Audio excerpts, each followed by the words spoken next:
Assalamualaikum warahmatullahi wabarakatuh. Hamdan wa syukran lillah. Saudara-saudariku, Bapak Ibu yang dirahmati Allah, kabar baik semua? Alhamdulillah, sehat, semangat. Salah satu peristiwa besar, peristiwa bersejarah yang terjadi pada bulan Ramadan adalah Perang Badar, atau sering juga disebut Perang Badar Al-Kubra. Perang ini merupakan peperangan besar pertama setelah hijrahnya Rasulullah Sallallahu Alaihi Wasallam dari Makkah ke Madinah. Dinamakan Perang Badar karena terjadi di suatu tempat yang namanya Badar, yaitu tempat yang subur, merupakan sumber air. Banyak danau-danau di Badar itu. Letaknya kurang lebih 130 km arah barat kota Madinah dan Laut Merah. Peperangan ini terjadi pada tanggal 17 Ramadan tahun yang kedua Hijriah, atau bertepatan dengan 13 Maret 624 Masehi, 1396 tahun yang lalu. Perang Badar ini dilatar belakangi oleh perasaan dendam yang masih membara di hati kaum kafir Quraisy yang dipimpin oleh Abu Jahal, atau nama aslinya Amr bin Hisham. Mereka masih memendam perasaan benci yang amat sangat, dendam kesumat terhadap Rasulullah Sallallahu Alaihi Wasallam dan umat Islam.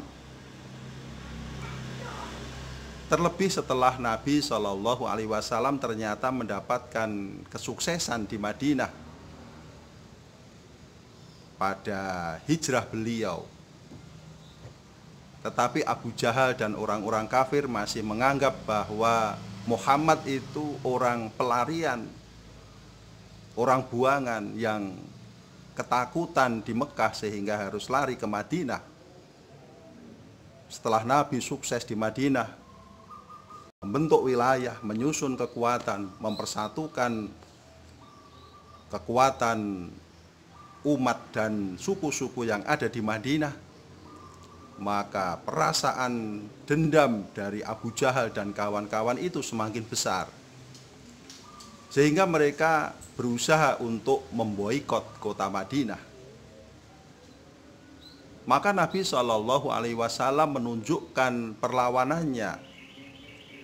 Maka dihadapilah kekuatan orang-orang kafir Quraisy itu.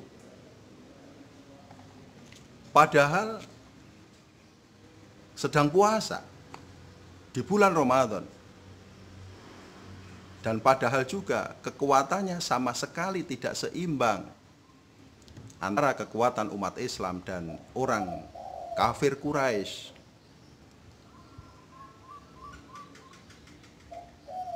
Orang-orang kafir Quraisy yang dipimpin langsung oleh Abu Jahal mempunyai kekuatan kurang lebih 1.000 pasukan. 700 merupakan pasukan unta, 300 merupakan pasukan berkuda. Sementara dari pihak Islam yang dipimpin langsung oleh Rasulullah Sallallahu Alaihi Wasallam, disertai oleh Abu Bakar As-Siddiq, Umar bin Khattab, Ali bin Abi Thalib, Utsman bin Affan yang semula ikut tetapi mohon izin kepada Rasulullah karena istri beliau yaitu Ruqayyah yang tidak lain juga merupakan putri dari Rasulullah Shallallahu Alaihi Wasallam sedang sakit. Maka kemudian Utsman minta izin kepada Nabi untuk mendampingi istrinya, yang kemudian Ibunda Ruqayyah ini wafat pada hari kemenangan Perang Badar. Nabi dan umat Islam hanya berkekuatan kurang lebih 313 orang saja. Hanya sepertiganya.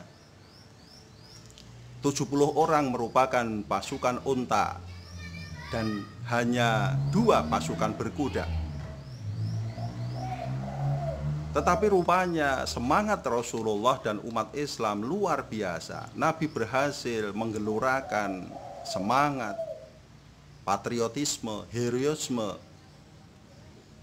heroisme umat Islam, sehingga akhirnya peperangan itu bisa dimenangkan oleh Nabi Shallallahu Alaihi Wasallam dan umat Islam.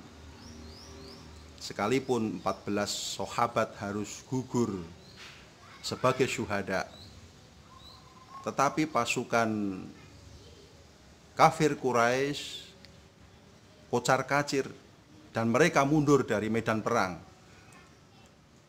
70 orang dari mereka meninggal dalam peperangan itu, termasuk Abu Jahal sendiri. Saudaraku yang dirahmati Allah, Perang Badar ini mempunyai akibat yang luar biasa, mempunyai efek politis yang luar biasa. Karena apa? Dengan peperangan itu kemudian berhasil membuka mata dunia bahwa ternyata umat Islam di bawah pimpinan Rasulullah Sallallahu Alaihi Wasallam mempunyai kekuatan yang tidak boleh dipandang sebelah mata. Mereka telah hadir menjadi kekuatan dunia. Maka kemudian kepemimpinan Rasulullah dan kewilayahan umat Islam itu diakui dari yang semula dianggap marginal, dianggap pelarian. Tetapi dengan peperangan itu akibat politisnya luar biasa, Nabi diakui eksistensinya di kalangan bangsa Arab dan sekitarnya ketika itu. Inilah semangat yang luar biasa yang ditunjukkan oleh Rasulullah di bulan Ramadan. Bukan hanya perang Badar saja yang terjadi di bulan Ramadan. Ada juga yang namanya Fathu Makkah, penaklukan kota Mekah oleh Rasulullah dan umat Islam. Terjadi di bulan Ramadan juga pada tahun ke-8 Hijriah. Kemudian perang Tabuk antara umat Islam dan pasukan Romawi juga terjadi di bulan Ramadan. Kemudian pada era yang jauh setelah Rasulullah, yaitu penaklukan Spanyol oleh Tariq bin Ziyad dan Musa bin Nusair, itu juga terjadi di bulan Ramadan. Dan jangan lupa, proklamasi kemerdekaan negara kita tercinta Republik Indonesia juga terjadi pada bulan Ramadan, pada tanggal 9 Ramadan, 17 Agustus 1945. Jamaah sekalian yang dirahmati Allah, bulan Ramadan bukanlah bulan yang membuat kita malas, mengurangi produktivitas kita, dan hanya kita habiskan untuk tidur saja atau melakukan hal-hal yang tidak bermanfaat.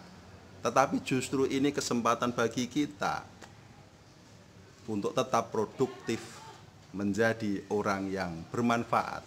Allah pasti akan mengangkat derajat kita, mengubah nasib kita selagi kita mau berusaha. Karena Allah telah memastikan di dalam surat Ar-Ra'd ayat 11, Innallaha la yughayyiru ma biqaumin hatta yughayyiru ma bi anfusihim. Allah tidak akan mengubah nasib suatu kaum, tidak akan mengubah nasib seseorang kalau dia tidak mau mengubah nasibnya sendiri. Tetap semangat, saudara-saudaraku, untuk menuju kepada yang lebih baik di dalam kehidupan kita. Bulan Ramadan adalah kesempatan bagi kita untuk meningkatkan ghirah kita, semangat kita di dalam beribadah dan mencapai kehidupan yang lebih baik. Insya Allah, mudah-mudahan Allah memberikan ridho dan pertolongannya kepada kita. Alhamdulillahirabbil alamin. Saya Lukman Hakim.